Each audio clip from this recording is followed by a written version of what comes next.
Oi, sou Matheus Posati, sou psicólogo e no TAUA eu desenvolvo um seminário sobre jornadas mitológicas e arquetípicas.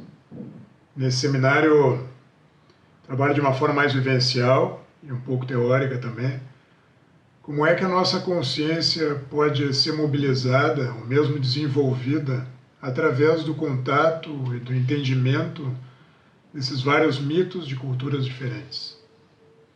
De uma forma geral, daria para dizer que a gente reconhece o nosso interior observando e nos relacionando com o que está fora de nós. Como se a gente derramasse o nosso inconsciente no mundo ao nosso redor, nas relações, nas nossas coisas, e a partir disso a gente fosse reconhecendo através das nossas reações, através daquilo que nos aproxima, daquilo que nos afasta, o que é que está, como é que funciona o nosso interior, né? Que processos estão acontecendo dentro e que a gente toma consciência quando eles reverberam fora, né?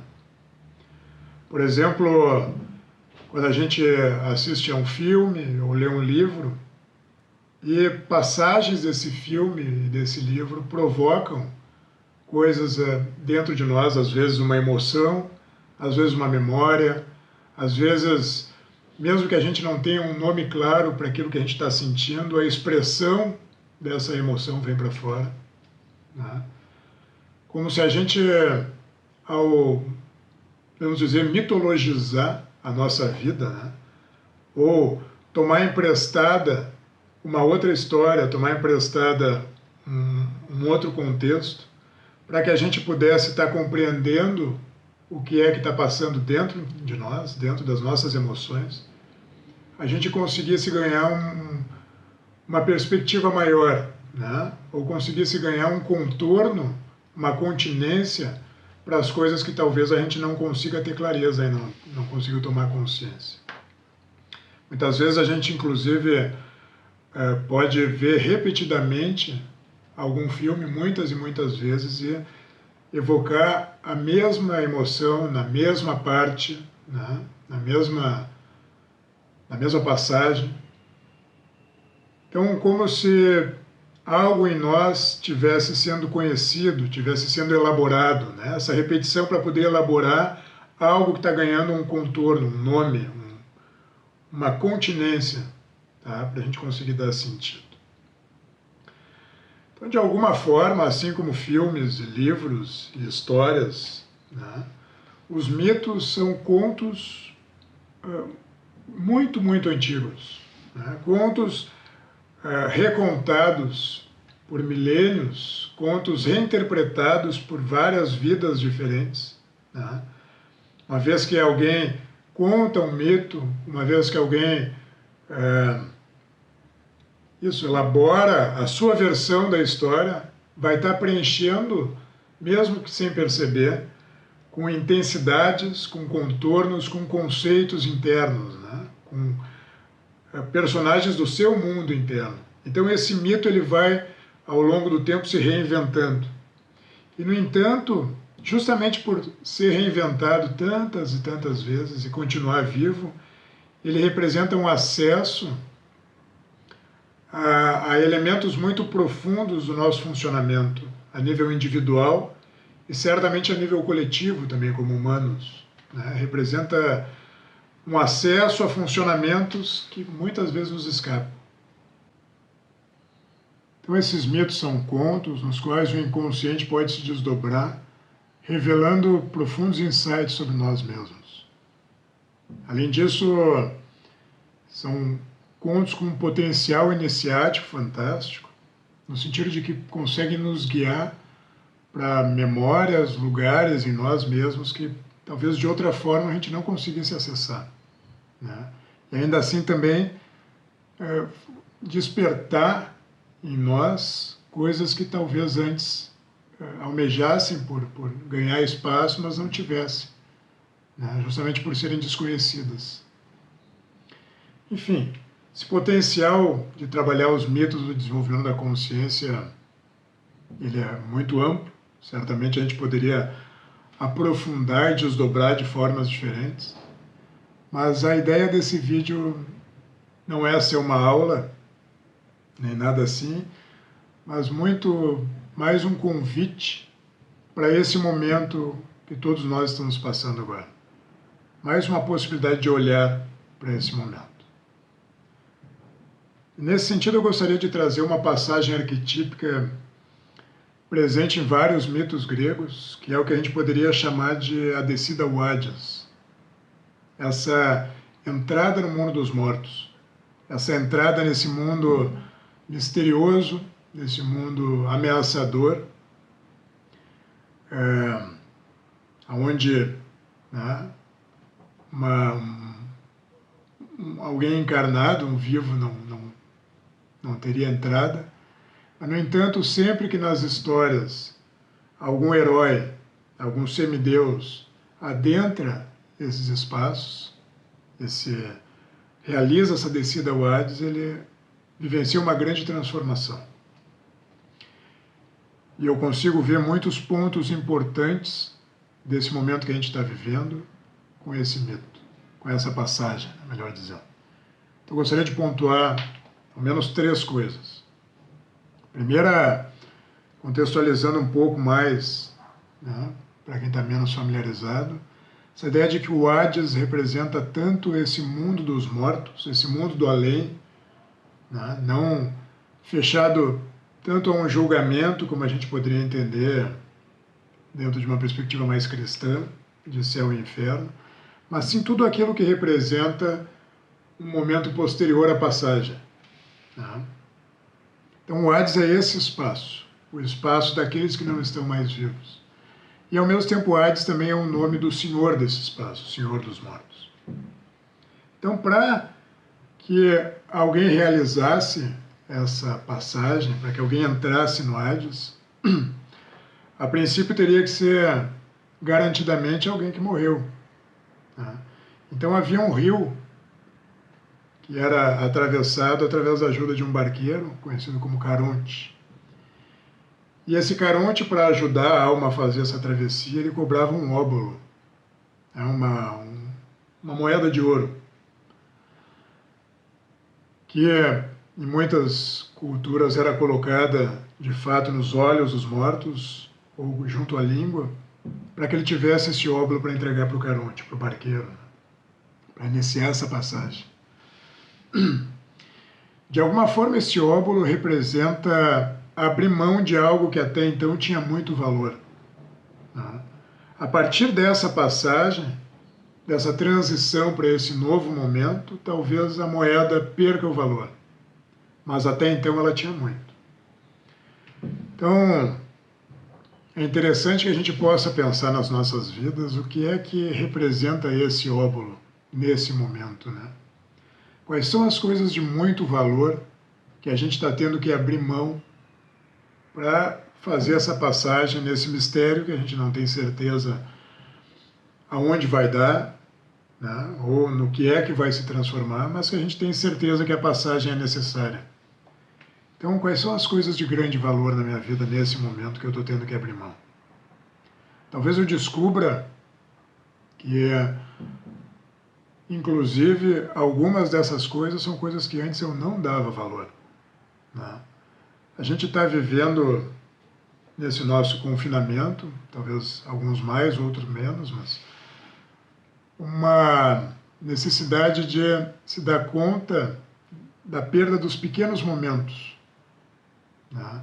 Talvez momentos que podiam não ocupar um lugar tão especial antes, como, por exemplo, uma volta, uma ida para o trabalho, seja no ônibus ou de carro, aonde esse momento de reflexão ou um momento de estar sozinho consigo mesmo era importante. Talvez momentos aonde encontros de corredor com colegas ou mesmo com pessoas do cotidiano, né? Simplesmente um oi, às vezes, de alguém que a gente preza muito ou valoriza a energia, mesmo que não tenha nenhuma profundidade maior. Então são pequenas coisas que a gente pode estar vivendo o luto agora, sem perceber o quanto elas faziam diferença, né? Então são coisas de pequeno valor que a gente está tendo que abrir mão de alguma forma nessa passagem, sem sequer ter percebido antes o valor que elas tinham. Agora, também tem essas coisas de grande valor, né? De grande valor para essa identidade que nesse momento está precisando morrer. Talvez alguns costumes, algumas autoimagens.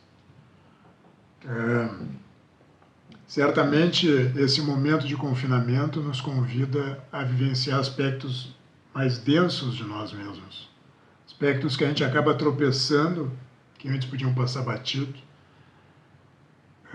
como reações mais intensas, emoções mais destrutivas, né?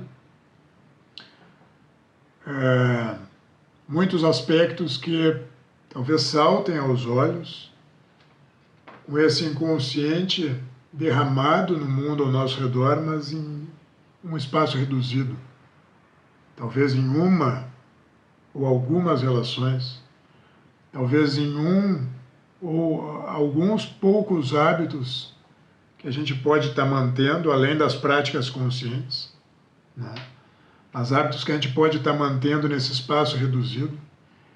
Então, a capacidade que esse inconsciente tem de se mostrar para que a gente tenha que lidar com ele, tenha que trabalhar com ele de alguma forma, ou pelo menos jogar luz, tomar consciência, é muito grande. E claro, isso faz com que muitas mortes aconteçam, né? Mortes de aspectos de relação, ou mortes de costumes que a gente não tem mais como manter, não tem mais como fazer, coisas que não cabem mais. Então há um grande luto sendo feito. Esse é o grande óbolo, talvez, que a gente está entregando, né? Os pequenos, como eu disse, e os grandes. E além disso, claro, tem também alguns aspectos que são a nível de sociedade, a nível de macro, né? Como sonhos, como planos, como objetivos que a gente estava seguindo e que agora também ficam nesse limiar entre coisas que, frente ao mistério do que vai se desdobrar, a gente não tem como garantia ficar alimentando eles, e que por causa disso também fazem parte de um momento passado que a gente ainda está tendo que lidar, né?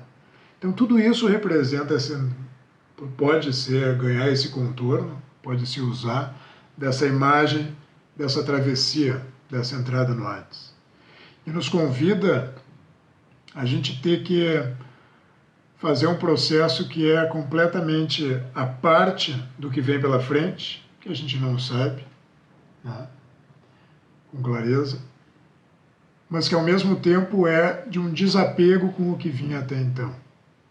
Se não desapego, poderia mudar essa palavra para completude.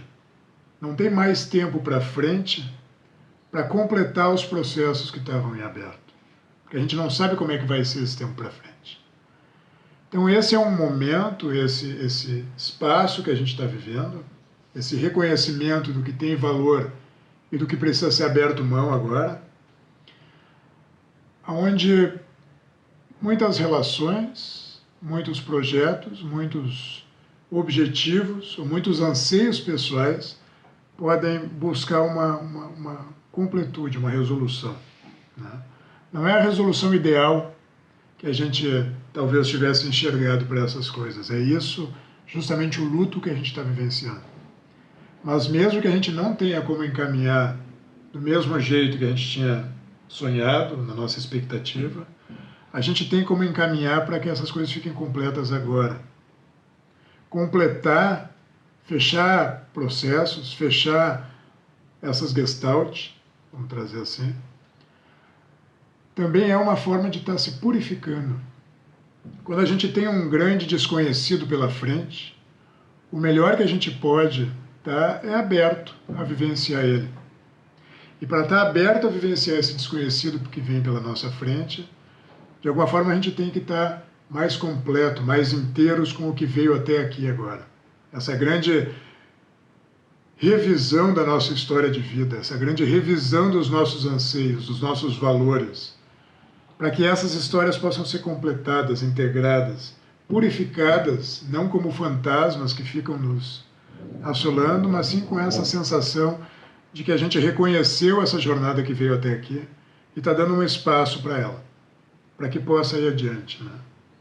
Sim, eu enxergo e tenho vivenciado, tenho buscado vivenciar, né, no que cabe a mim, nesse isolamento, esse momento e essa passagem da entrega do óbolo para o barqueiro, né? Nesse momento, talvez valha aquela frase que nos diz que a morte é uma excelente conselheira. Uma vez que para frente não tem mais tempo para sermos quem nós éramos até então, o que é que faz sentido honrar e completar agora? Acho que esse é um processo interessante. Agora, outro momento que eu gostaria de pontuar é essa característica da transformação, né? Essa transformação que acontece quando a gente tem a passagem desse eu que veio até aqui, esse eu que agora precisa ser morto, vamos dizer assim, ou está vivenciando esse luto, e justamente dando espaço, dando matéria-prima e espaço para esse eu que vai a partir daqui. Esse eu que vem a partir da entrada no Hades. Então, vários mitos, como eu disse, de heróis gregos, deuses, semideuses, que descem ao Hades, trazem essa mudança, ou uma mudança de papel, ou a descoberta de um novo potencial, enfim. Como, por exemplo, talvez faça sentido, embora eu não vá ampliar tanto o olhar sobre esse mito nesse momento, mas como, por exemplo, o mito que nos conta do rapto de Perséfone. Perséfone, ou Coré, vamos chamar assim, essa deusa que é filha da deusa da terra, da fertilidade, deusa Deméter, né? E que em algum momento, então, de alguma forma, né, tem algumas variações, mas acaba encantando esse Deus dos mortos, esse Hades, né? Esse grande senhor desse mundo do além, e que através desse encanto, claro, realiza então esse rapto. E claro que tem várias questões envolvidas nesse mito, mas uma coisa importante é a gente perceber que essa mudança, essa morte para o que era anteriormente, Coré, a deusa filha, justamente filha da deusa mãe, essa morte permite que ela se torne, então, no processo dela, Perséfone, né? Perséfone, que é a senhora do mundo dos mortos, a rainha do Hades. Ou seja, há uma grande mudança de papel aqui. Sim. Outro olhar interessante para esse mesmo mito, que é o que eu gostaria de trazer, ajuda a gente, se a gente embasar ou trazer o olhar para esse nome latino, nome romano do Hades, que é Plutão. Inclusive, aqueles que estudam e acompanham um pouco a astrologia, nossa jornada, sabem o papel que Plutão está tendo nesse momento todo. Mas, em todo caso, Plutão vem de Pluto, de rico, senhor das riquezas, né? E ao mesmo tempo o senhor das profundezas. Então tem uma leitura interessante sobre esse rapto, que é essa semente que a Coré representa, né? A semente filha da terra fértil. A semente que é levada lá para as profundezas da terra, essa terra mais escura, essa terra mais cheia de nutrientes que Plutão representa. Essa semente que é levada para as profundezas para que possa então dar à luz a nova vida. Né? Uma semente é sempre uma promessa de vida. Então, de alguma forma, quem sabe esse mito e esse momento também nos convide um pouco a fazer esse reconhecimento de que sementes em nós anseiam por ganhar vida, por ganhar espaço. Claro, para fazer isso, talvez a gente tenha que justamente saber, né, separar as boas e as más sementes. Nesse sentido, as más sementes poderiam ser esses anseios que são que nos carregam, né, de emoções e de vontades, mas que estão muito mais vinculadas com uma insistência de fora para dentro, né, como um produto vendido. Anseios vendidos que parece que a gente tem que dar vazão, dar expressão. Muitas coisas que a gente carrega também como sonhos que não são nossos, né? Ou desejos de vingança, rancores, coisas que anseiam expressão, mas que não são sementes que façam muito sentido para nós, para essa nossa escolha consciente, vamos dizer assim. Talvez escolher as boas sementes seja perceber o que é que a gente anseia e que faz sentido em qualquer mundo. Não importa que mundo venha pela frente, essas sementes, elas são importantes de serem levadas adiante. Essa promessa de vida é importante.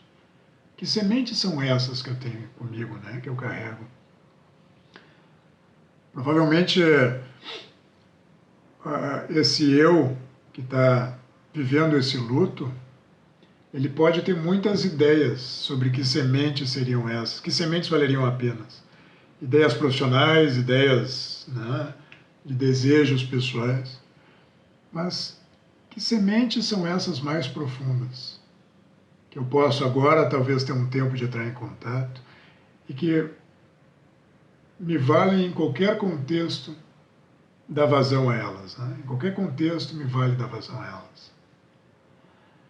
Muitas vezes, na nossa rotina habitual, antiga, a gente precisa de momentos de retiro muito grandes, talvez grandes jornadas, ou grandes perdas mesmo que nos convidem a uma reclusão, para poder entrar em contato com essas sementes, né?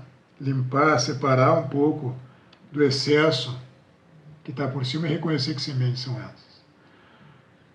A questão é que agora a gente tem esse momento, enquanto um convite coletivo, de ter esse tempo, de ter esse espaço reduzido, quase monástico, embora com várias atividades ainda, mas um espaço talvez para reconhecer o que de fato é importante.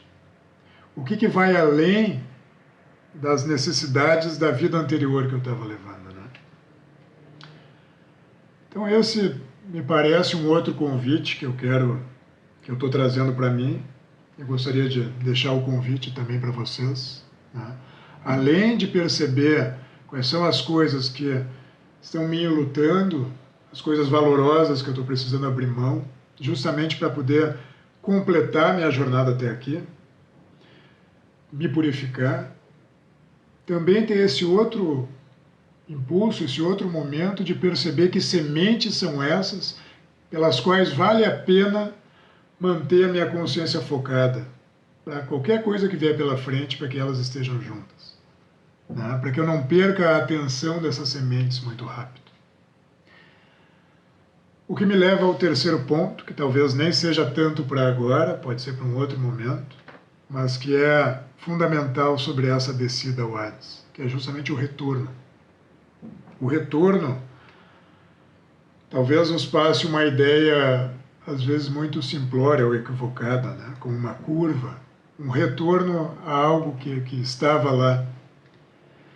E um retorno de um processo de transformação, um retorno de uma descida ao Hades, o retorno de uma jornada de autoconhecimento, ela talvez seja muito mais um avanço do que retornar a algo conhecido. Mesmo que o espaço seja conhecido, a gente retorna diferente. Então esse é o retorno fundamental que a gente tem que ter atenção, talvez, nos próximos momentos, né? Talvez a gente tenha muitos retornos seguidos de muitas frustrações e lutos por não encontrar o mesmo mundo ou as mesmas possibilidades. Então é importante que nesse retorno a gente não perca essas sementes que a gente encontrar. Não perca a consciência do que é dos tesouros que a gente encontrou nessas profundezas e que vão fazer sentido levar para esse misterioso novo mundo que a gente vai encontrar. Talvez a gente tenha que mergulhar muito mais nessa identidade que vai retornar para esse novo momento, para esse novo mundo, nos próximos meses, não agora. Mas vale a pena ter um olhar para isso também. Então, esse é o meu convite no momento. Convite para que a gente possa, mesmo em meio a tudo o que está acontecendo na nossa rotina, no nosso dia a dia, a gente possa também ter esse olhar para as coisas que estão sendo provocadas dentro de nós e que podem então servir como ingredientes, matéria-prima para essa nova identidade que precisa surgir. A gente tenha uma boa sequência, cada um encontre a melhor jornada possível para seguir nesse momento. Nos encontramos mais para frente. Um abraço.